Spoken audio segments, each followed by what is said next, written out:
Hare Krishna. Welcome to Tax YouTube channel. This is C. Rohan R. Pingle, practicing chartered accountant based in Mumbai, also partner in Motilal and Associates LLP, member firm of Marks Network. And today we are going to discuss topic invalid or absence of DIN, that is document identification number in income tax notices. So let's dive into it. Let me allow to share my screen.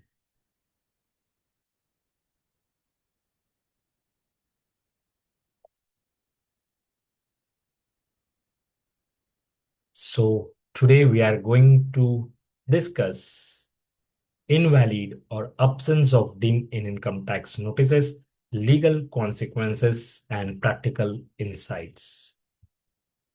So this topic is extremely powerful safeguard available to taxpayer, that is requirement of document identification number, commonly known as DIN, in income tax notices and communications is very, very important. At first glance, DIN may appear to be a simple number printed on a notice. However, as we will see today, the absence or invalid quoting of DIN can render an entire proceeding void in law. So this topic assumes great importance because many assessment, reassessments, and penalty proceedings have been stuck down solely due to non-compliance with DIN requirements. Therefore, understanding this issue is not only academically relevant but also for crucial for day-to-day professional practice. So let's understand concept and background of DIN. What is DIN? Okay. So let me begin by explaining what DIN actually is. DIN stands for Document Identification Number. It is a computer generated unique number which the income tax department is required to quote on every notice, order, summons, or letter issued to a taxpayer. Means every communication from the department to the assessee should have document identification number, that is called as DIN. So the idea behind introducing DIN was very clear, to bring what? Transparency, accountability, and traceability into the tax administration.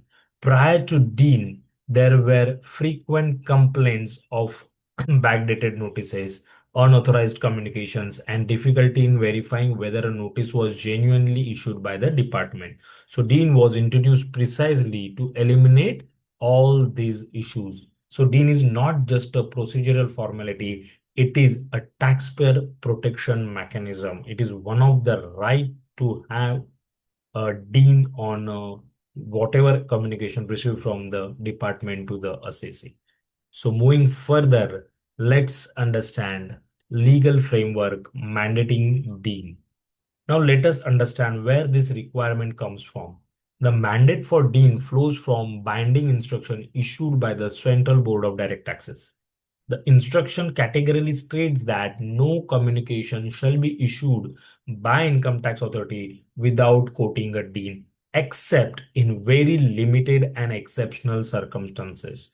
The most important line in this instruction is that any communication issued without DIN shall be treated as invalid and shall be deemed to have never been issued. This language is extremely strong and leaves very little room for dilution. As professionals, we must remember that such instructions are binding on the department and courts have repeatedly upheld their mandatory nature. Let's understand scope of DIN requirement. At this stage, a common question arises: does DIN apply only to assessment orders or only to certain notices? The answer is very clear. DIN applies to all communication. As I said earlier, DIN applies to all communication from the department to the assessee. This includes scrutiny notices, reassessment notices, penalty notices, orders, summons, and even letters issued during the proceedings.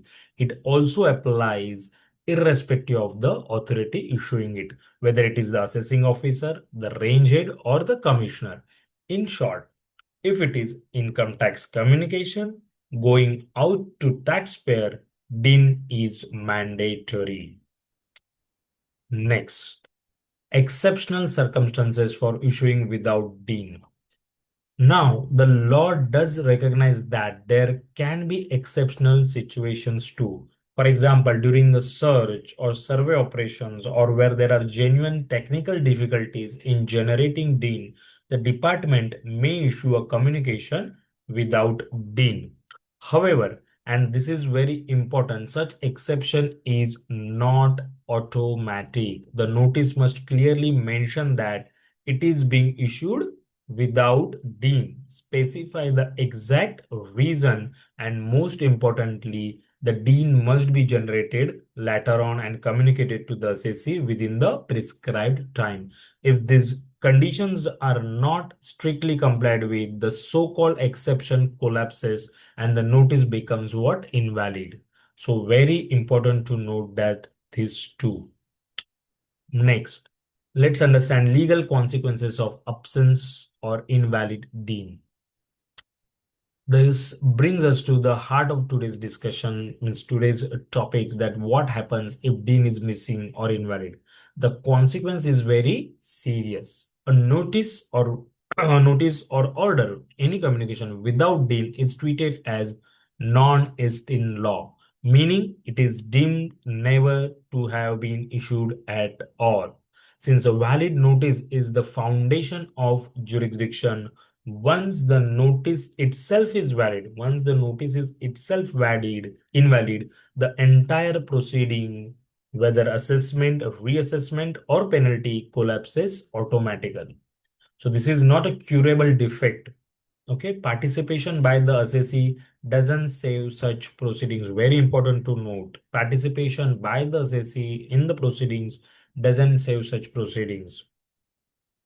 Moving further, let's also understand judicial view on the DIN, that is related defects.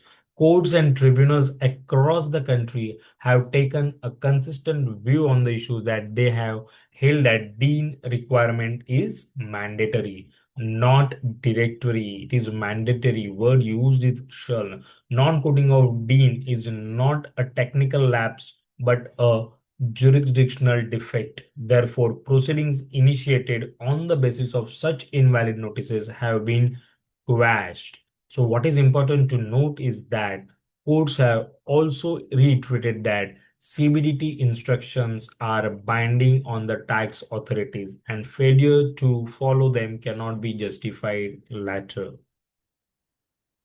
Next, very interesting, whether Section 292B can cure absence of DIN. Let's see. At this point, the department often argues from, means the arguments from the department, can Section 292B save the notice? The clear judicial answer is no, big no. Section 292B cures only minor technical or clerical mistakes. Absence of DIN goes to the very authority of issuing the notice. A notice issued without authority cannot be validated by Section 292B. In simple terms, you cannot put a legal stamp later on something which was invalid from the beginning. So very important to note. Let's see practical guidance for members and taxpayer. From a practical perspective, what should we as a professional do? The moment a notice is received, the first step should be to verify the DIN, that is document identification, on the income tax portal. If DIN is missing, incorrect, or not verifiable, an objection should be raised at the earliest possible stage. Very, very important to note. If DIN is missing, incorrect, or not verifiable, an objection should be raised at the earliest possible stage. Early challenge not only protects the taxpayer rights but also avoids what? Unnecessary prolonged litigation. So let's understand role and responsibility of chartered accountants. As CA, we play a crucial role in safeguarding taxpayers' rights. It is our responsibility to examine the jurisdictional validity of notices, advise clients correctly, and ensure the illegal proceedings are challenged timely. So ignoring Dean defects may result in avoidable litigation and professional lapses. So moving further, key takeaways and conclusions from today's topic.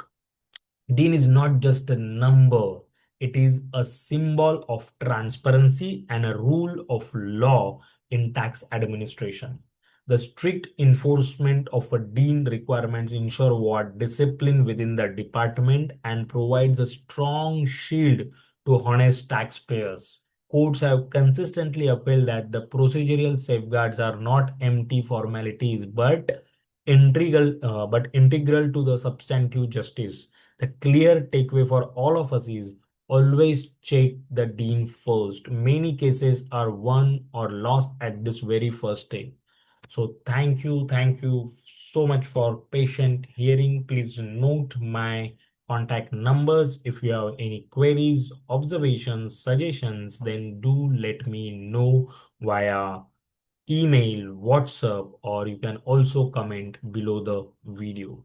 So thank you so much. Hope you are gaining valuable knowledge from all these updates, videos, and video series. So stay tuned to the Tax YouTube channel. If you are not yet subscribed, then do subscribe it for latest updates and video series like this. Bye bye. Take care. See you soon. Hare Krishna.